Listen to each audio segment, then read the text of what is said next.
In the sleepy town of Cedar Creek, nestled in the heart of the American Midwest, life was simple. The streets were lined with old oak trees, the houses were well kept, and everyone knew everyone else. It was a town where people felt safe, a town where nothing much ever happened. But that all changed one fall evening in 1998. It was a Thursday, a chilly October evening, when 18-year-old Molly Davis disappeared. She was a high school senior, a bright and ambitious young woman who had dreams of becoming a writer. She had just finished her last high school soccer game of the season and was headed home. She walked the 2 blocks to her house, a small white picket-fenced home on Pine Street, with her mind on the weekend and her future. Her parents, Stephen and Claire Davis, were inside, getting ready for dinner. Molly had stopped to talk to a friend on her way home, as she often did. They chatted for a few minutes, then waved each other goodbye. Molly crossed the street, turned the corner to her house, and disappeared. No one saw her after that. Her phone was found on the ground near the corner of Pine and Oak, but there were no signs of a struggle, no blood, no footprints, nothing that could explain where she had gone or what had happened to her. When Molly didn't come inside by dinner time, her parents started calling her friends, but no one had seen her. Panic set in. By the time nightfall arrived, Stephen and Claire had contacted the police. The authorities launched a search, but there was nothing to go on. The police believed she had run away, but her parents knew their daughter. She would never just leave without a word. She didn't have a boyfriend, she had no enemies, and there was no indication that she was unhappy. The next few days were a blur for the Davis family. The small town came together to help search for Molly. Neighbors, friends, and even strangers formed search parties, combing the woods, fields, and streets for any sign of the missing teenager. Flyers were posted, her photo splashed across the local news and social media, but the search yielded nothing. The case quickly turned cold. Months passed, but there was no new information about Molly's disappearance. The local police had followed every lead, but they came up empty every time. They checked all the nearby towns, interviewed anyone who might have seen something, but no one could provide a concrete answer. The family, once the heart of Cedar Creek, was now a broken shell of its former self.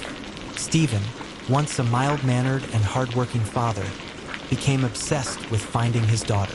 He spent every waking moment following leads, calling investigators, and reaching out to anyone who might have information. But the trail always led to a dead end. He even took to social media, posting Molly's picture on every platform and using every connection he had to spread the word. But still, no one came forward with anything useful. Claire, on the other hand, fell into a deep depression. She couldn't stop thinking about Molly, wondering if she had suffered, if she was still out there somewhere, waiting for someone to find her.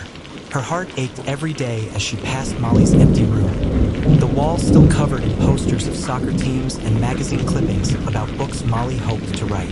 The silence in the house was deafening. The police were sympathetic, but their resources were limited. The case was becoming cold, and with every passing month, the likelihood of finding Molly alive seemed to slip further away. People began to move on, the search parties dissolved, and the town's focus shifted back to its everyday routines. But for the Davis family, time stood still. It wasn't until 2002 that the case was reopened. Detective Rachel Foster, a seasoned investigator who had recently joined the Cedar Creek Police Department, was going through old files when she stumbled upon Molly Davis's case. She had seen many missing persons cases, but there was something about this one that piqued her interest. Molly's disappearance had never been solved, and the lack of evidence left a lingering sense of mystery that Rachel couldn't ignore. Rachel made the decision to revisit the case, although she knew it was a long shot. The file was buried under other cold cases, but the more she looked at it, the more questions arose. Why had no one seen anything? Why were there no signs of struggle? And most importantly, why had no one ever come forward with any information? Rachel started by re-interviewing the friends, family, and neighbors who had been closest to Molly. She spoke to her old high school friends, went over her social media history, and even spoke to people in nearby towns who might have heard rumors. For months, Rachel followed every lead, no matter how small. But despite her efforts, The case remained as frustratingly elusive as it had been when it first occurred. Then she found a new clue. It wasn't much, but it was something. A vague mention of a car seen parked near the Davis house on the night of Molly's disappearance. It wasn't much, but it was a lead. The car had been an old, beat-up sedan that had been reported by a neighbor. But when the police ran the plates at the time, they came up empty. Rachel decided to follow up on this new information. She spent weeks tracking down the owner of the car. It took her to a small, run-down house on the edge of Cedar Creek, far from the town's main streets.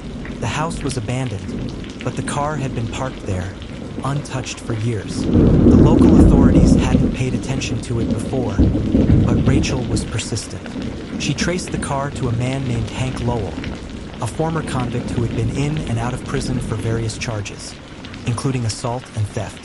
Rachel's investigation led her to Hank Lowell's old criminal record, which revealed that he had lived in the area around the time of Molly's disappearance.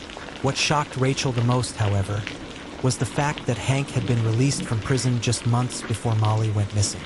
Rachel managed to track Hank down to a halfway house in a nearby town. He was now in his late 40s, living a quiet life and claiming to be a changed man. Rachel, though skeptical, decided to pay him a visit. She met him at a small coffee shop in town, where he was sitting alone, looking much older than his mugshot. His hair was graying, and he seemed nervous as Rachel sat down across from him. "You're looking for someone who's been gone a long time," Hank said, his voice shaky. "I don't know what you think I can help you with, but I didn't have anything to do with it." Rachel was calm, but her eyes bore into him. "Hank, I have a few questions. I need you to be honest with me about that car, about Molly." Hank's expression hardened, but then he sighed. He took a long drink of his coffee and looked away. "I saw her," he muttered. "I saw Molly that night. She was walking home just like you said, but I wasn't supposed to be there. I was just passing through." "What do you mean?" Rachel pressed, leaning forward. She saw me," he continued, his voice trailing off. "I don't know what happened after that. I wasn't the one who took her, but I know who did." Rachel's heart skipped a beat. "Who?" "I can't say," he whispered, looking over his shoulder nervously. "But I know him. He was in town a few weeks before she disappeared, and I saw him that night. He was watching her." Hank's words sent a shock through Rachel. She didn't know if Hank was being truthful, but she wasn't ready to dismiss his information just yet. Rachel spent the next few weeks trying to piece together the final part of the puzzle. Eventually, she tracked down the man Hank had been referring to, a man named George Keller. He had a criminal history, including multiple counts of harassment and stalking. George had been a former acquaintance of Molly's family, and though no one suspected him at the time, Rachel soon discovered that George had been in town on the night of Molly's disappearance. George Keller was arrested, and after hours of questioning, he confessed. He had been obsessed with Molly for years, though no one had realized it. When he saw her walking alone that night, he followed her. His plan was to scare her, but things went horribly wrong. In the end, George had kept Molly captive for a week before she finally managed to escape. But when she tried to flee, she was caught. He killed her, and her body was left in the woods, far from town. Rachel was devastated by the discovery. The town of Cedar Creek was never the same. The case that had haunted the community for so long was finally solved, but the pain remained. The Davis family was able to bury their daughter, and while the closure gave them some peace, the scars of Molly's loss would never fade. For Rachel, the case was more than just a job. It was a reminder of how deep the darkness could run in small towns, and how sometimes the most terrifying secrets are hidden in plain sight. Lesson: sometimes the truth is buried so deep that it takes years to uncover. But no matter how long it takes, the truth always has a way of finding its way to the surface.